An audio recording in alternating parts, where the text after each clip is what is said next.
সব হয়ে গেছে কমপ্লিট, তাই তো? বেরো দিয়ে কাঠের কি প্লাস্টিক দিল না কাঠে?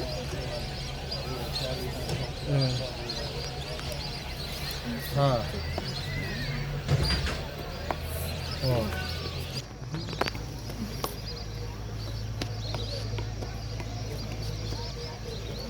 ও আচ্ছা আচ্ছা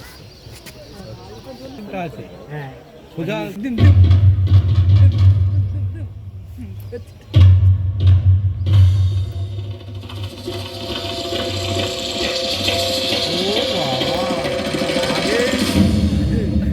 চাচিকে দেখিয়ে দিয়েছে।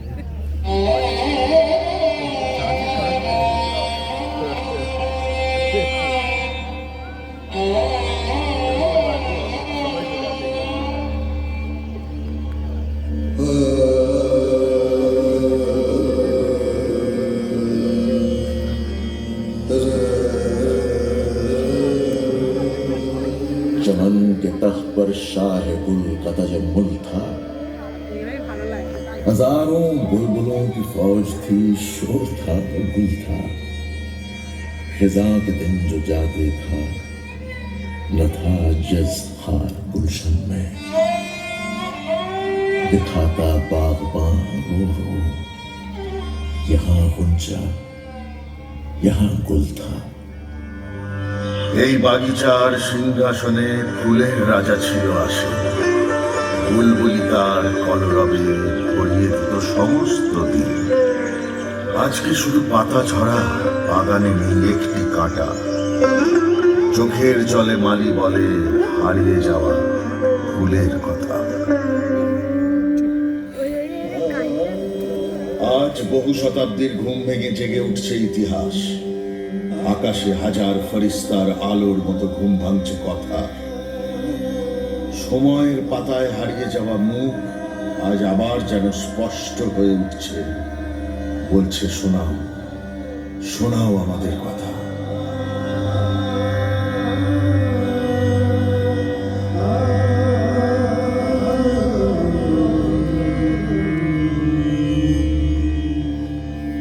আমি মুর্শিদাবাদের রূহ। আমার মাটিতে ঘটে যাওয়া বহু ঘটনার চশমদীদ গাওয়া। আজ আপনাদের শোনাবো বাংলার ইতিহাসের এক রক্তঝরা সময়ের দাস্তান, যার আঘাত করেছিল সমস্ত দেশের উপর। শোনাবো সুবে বাংলার স্বর্ণযুগের কথা। তার শেষ স্বাধীন নবাব সিরাজউদ্দৌলার দীর্ঘশ্বাস আজও সন্ধ্যার অন্ধকারে ভেসে বেড়ায় মতিঝিলের বাতাসে। আজ পেশ করছি তার কাহিনী।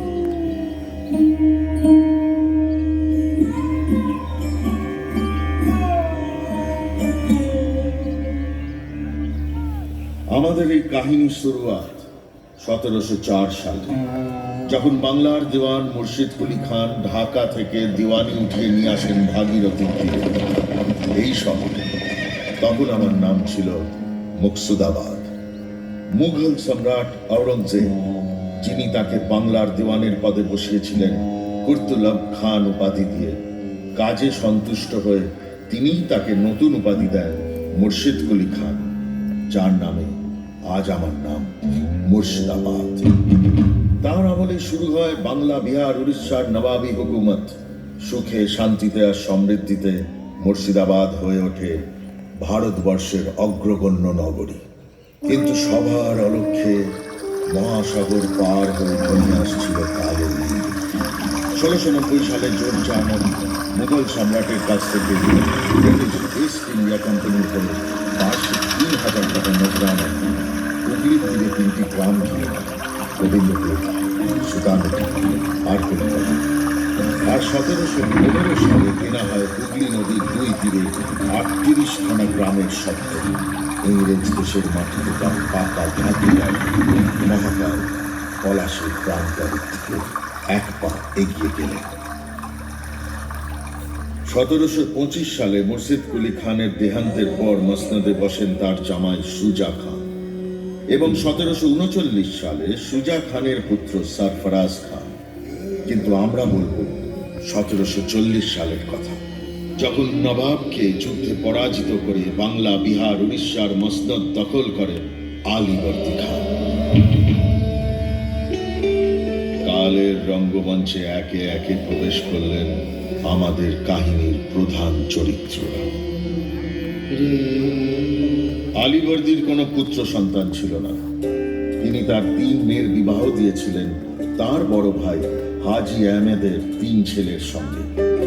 নবাবের বড় মেয়ে ঘসেটি বেগম, যার নিকাহ হয়েছিল নওয়াজেশ মোহাম্মদের সঙ্গে। আপনারা হয়তো জানেন না, নওয়াজেশ মোহাম্মদ সৃষ্টি করেছিলেন এই মতিঝিল। ভাগীরথীর শুকিয়ে যাওয়া অংশ থেকে তৈরি হয় এই ঝিল, আর গৌড়ের ধ্বংসস্তূপ নিয়ে এসে তৈরি হয় প্রাসাদ, এক অপূর্ব স্থাপত্য কীর্তি, যা সারা দিন ভরে থাকতো পাখির গান, সারেঙ্গির মূর্ছনা আর নুপুরের ঝঙ্কার। সেখানে থাকতেন নওয়াজেশ আর তার বেগম ঘসেটি। বেগম, এই দেশের বহু জায়গায় আমি ঘুরেছি, কিন্তু মতিঝিলের মতো শান্তি কোথাও পাই না। এ তো আপনারই কীর্তি। একদিন যখন আমরা থাকবো না, তখন এই মতিঝিল রয়ে যাবে। আর রয়ে যাবে আমাদের নাম। ঘসেটি বেগমের সাধের প্রাসাদ মুর্শিদাবাদের শান, যেখানে ফেরদৌসের আলোর সঙ্গে ধীরে ধীরে মিশছিল হিংসার অন্ধকার। তার কারণ ঘসেটি বেগমের ছোট বোন আমিনা খানুমের বড় ছেলে মির্জা মোহাম্মদ। হ্যাঁ, ইতিহাস যাকে চেনে নবাব সিরাজউদ্দৌলার নামে। সিরাজ ছিলেন তার পিতামহ আলীবর্দী খানের সবচেয়ে প্রিয়। পাটনার দুর্গের দরবারে আলীবর্দী ঘোষণা করেছিলেন, সিরাজ বয়সে নবীন, কিন্তু আল্লাহর মেহরবানিতে ওর হিম্মত আর তাকত কাবিলে তারিফ। সুবে বাংলার জন্য ও প্রাণ দিতে পারে। তাই আমার পরে আমার দৌহিত্র সিরাজই হবে বাংলা, বিহার, উড়িষ্যার মসনদের অধিকারী।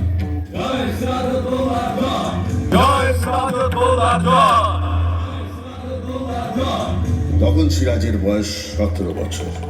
1756 সালে ইন্তেকাল হয় সর্বজনপ্রিয় প্রজাবৎসল নবাব আলীবর্দী খানের।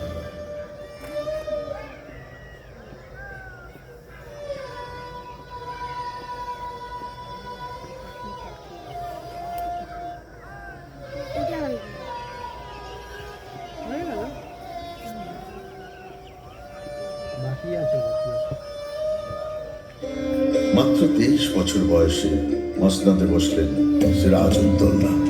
এই তরুণ নবাবকে ঘিরে সুবে বাংলায় জ্বলে উঠল অশান্তি আর চক্রান্তের আগুন, যার পুরোভাগে ছিলেন ঘসেটি বেগম। হোসেন কুলি খাঁ ছিল আমার স্বামীর প্রিয় পাত্র। তাকে হত্যা করে সিরাজ যে অন্যায় করেছিল, তার বহুগুণ অন্যায় সে আজ মসনদে বসে করছে। তাই আমি এর প্রতিকার চাই। মীর জাফর সাহেব। বেগম সাহেবা, নবাবকে আমি অনেক বুঝিয়েছি, কিন্তু কোনো ফল হয়নি। উনি আমাদের কথা কানেই তোলেন না। বহু লোককে বেইজ্জত করেছেন। জগৎ শেঠ, আপনি বলুন। আগে হ্যাঁ বেগম সাহেবা, নবাব আমাকে হুকুম করেছিলেন ইউরোপীয় ব্যবসায়ীদের কাছ থেকে 3 কোটি টাকা আদায় করতে।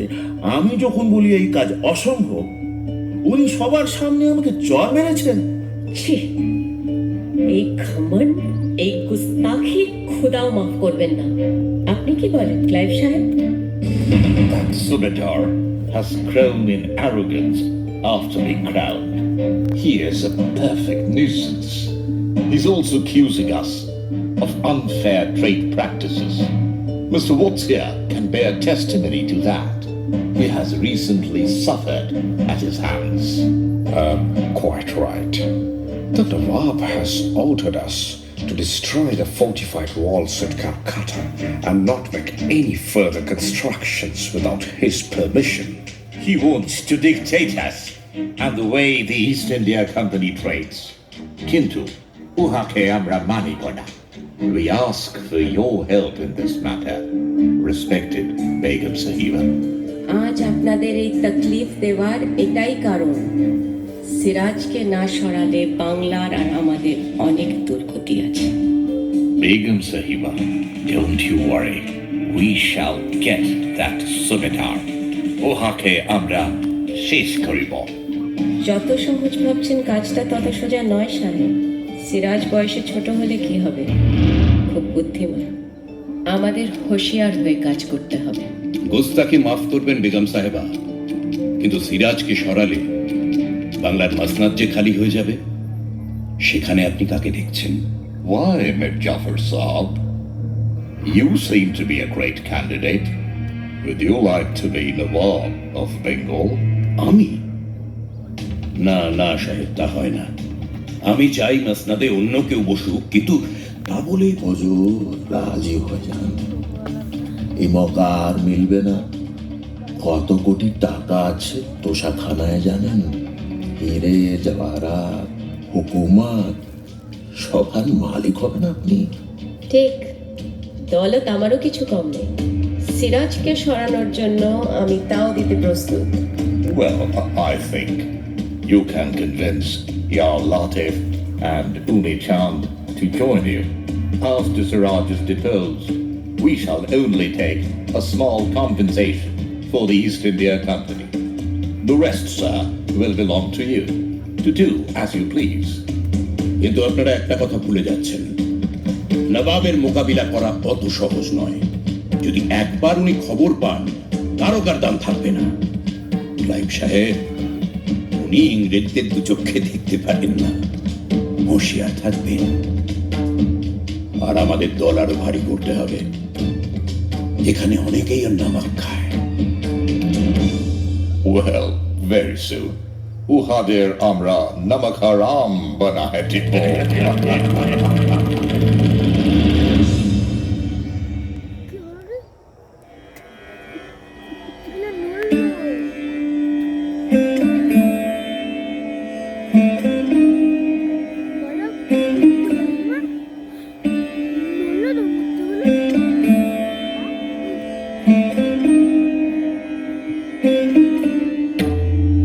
নবাব সিরাজউদ্দৌলার কানে এলো এই ষড়যন্ত্রের কথা।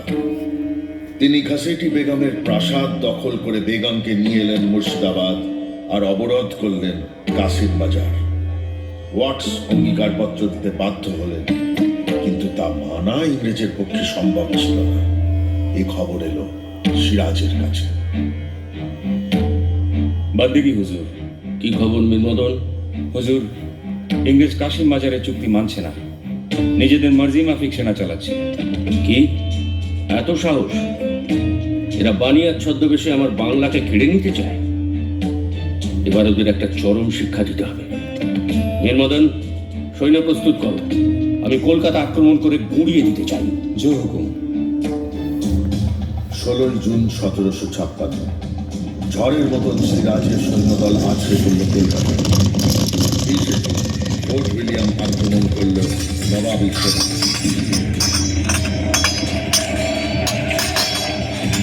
124 জন নরনারী নিয়ে আত্মসমর্পণ করলেন কেল্লার প্রধান হলওয়ে সাহেব। ইংরেজের কেল্লা পুরো করে সিরাজ তার নাম রাখলেন আলীনগর। রক্ষণাবেক্ষণের দায়িত্ব মানিক চাঁদের উপর দিয়ে সিরাজ ফিরে গেলেন মুর্শিদাবাদ। তীব্র আঘাত লাগল Lord ক্লাইভের অহংবোধে। Admiral Watson, this is intolerable. We must teach the Nawab a lesson he'll never forget. All right, sir. But we must proceed with caution. I've heard that he has even killed Shaukat Jung of Punia in battle. I suggest that we send a message to Mir Jafar, Chakat Seth, Umi Chand, and others, asking for a secret meeting. Yes, this time we'll sign a proper agreement with them, stating their rewards after the removal of that bloody Subedar. As you say, sir. Siraj বুঝতে পেরেছিলেন এই চক্রান্তের কথা। তিনি বন্দী করলেন মানিক চাঁদকে। ভয় পেয়ে রাজবল্লভ, মির্জাফর এবং ইয়ার লতিফ মিলিত হলেন জগৎ শেঠের বাড়িতে। এলেন ক্লাইভ এবং ওয়াটসন। স্বাক্ষরিত হলো এক গোপন চুক্তি। যাতে বিপুল পরিমাণ অর্থের বিনিময়ে ইংরেজ প্রতিশ্রুতি দিল সিরাজকে সরানোর জন্য সব রকম সাহায্যের। এই গোপন সন্ধির আভাস পেয়ে নবাব মির্জাফরকে বন্দী করার ব্যবস্থা নিলেন, কিন্তু যখন উনি বুঝলেন যে ইংরেজের সঙ্গে এই চক্রান্তে আরো অনেকেই সামিল, সেই পরিকল্পনা তাকে ছাড়তে হল। মির্জাফর, আপনি কি তাক্তের প্রতি আপনার আনুগত্য স্বীকার করতে প্রস্তুত? হুজুর, আমি আপনার গোলাম। তাহলে এই পবিত্র কোরআন ছুঁয়ে শপথ করুন, সুবে বাংলার প্রতি বিশ্বাসঘাতকতা করবেন না। আমি শপথ করলাম শেষ রক্তবিন্দু দিয়ে বাংলাকে বিদেশি শত্রুর হাত থেকে রক্ষা করব। সাবাস! আসুন এবারে ইংরেজদের সমুচিত শিক্ষা দিন। সেনা নিয়ে কুচ করুন পলাশীর দিকে। ইনশাল্লাহ জয় আমাদেরই হবে। জো হুকুম হুজুর। 1757 জুন মাস, সুবে বাংলার নবাব শেষবারের মতো এই মতিঝিলের প্রাসাদ থেকে যাত্রা করলেন পলাশীর দিকে। 21 জুন পলাশীর লোকসভার আমবাগানে নবাবী ফৌজ ঘাঁটি দাঁড়িয়ে। 22 তারিখ নদী পেরিয়ে দেখা দিল ইংরেজ সেনা। লর্ড ক্লাইভ এই সময়টির জন্যই অপেক্ষা করছিলেন। Major Coote, what's the size of our troops? About 950 European infantry, 50 European artillery, about 50 English sailors, and a little over 2,000 native troops, sir. Good. And any news of the Nawab's army? Yes, sir. About 35,000 infantry, 15,000 cavalry, 53 field cannons, and 50 Frenchmen under Safra. Quite a sizable number, if I may say so. Quite right. But numbers are important in battle only when they come into play. And when you consider that the commanders of Siraj's army are the likes of Mir Jafar, Yar Latif, and Dullah Ram, you know what I mean. Correct, sir. But Mir Madan is still loyal to the Nawab. What's one man against an army? 23 June 1757 শুরু হলো পলাশীর যুদ্ধ।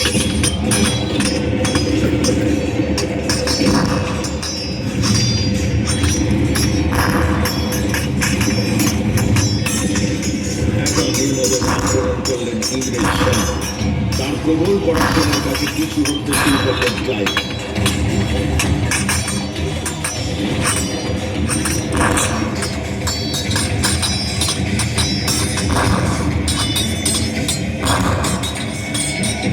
এই সময় নামলো অঝড় বৃষ্টি। ইতিহাসের কান্তায় ভিজে গেল পলাশীর কণ্ঠ। আর সঙ্গে গেল সিরাজের সমস্ত গোলামি। কিন্তু লড়াই ছাড়লেন না ইংরেজ ধরেছে, আমাদের গোলা বারুদ খতম মানে আমরাও খতম। আজ ওদেরকে খালাস সাবিত করবার দিন। তোমরা এক একজন 10 ইংরেজের ওপর ভারী। ভাইও, হাত দেখিয়ে দাও সুবে বাংলার তাকাত। শেষ রক্তবিন্দু দিয়ে লড়াই করো আমাদের জন্য, বাংলার জন্য। আক্রমণ!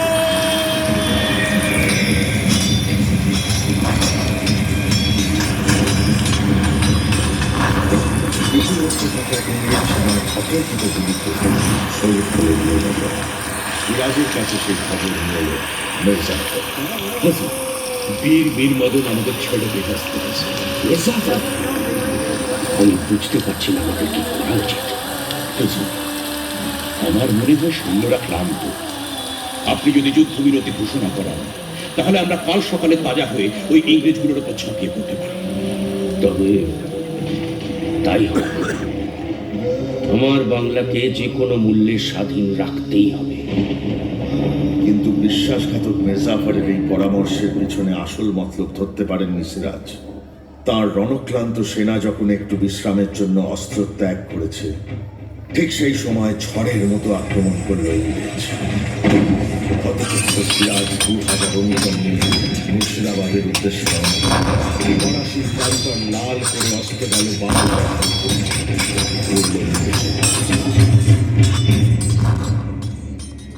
এরপরের ইতিহাস বড় করুণ।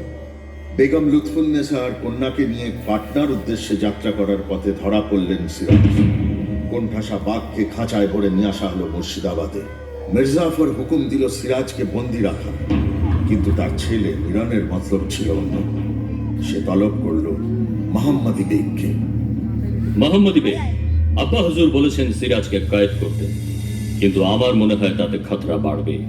আমাকে কেন তলব করেছেন হুজুর? তুমি নবাবকে জানতে তো? তাকে হ্যাঁ হুজুর, উনি আমাকে খুব বিশ্বাস করতেন। সেই জন্যই তোমাকে দরকার। তুমি যাবে তার কয়েদখানায়, কোনো সন্দেহ হবে না। আর তারপর মওকা বুঝে খাতা।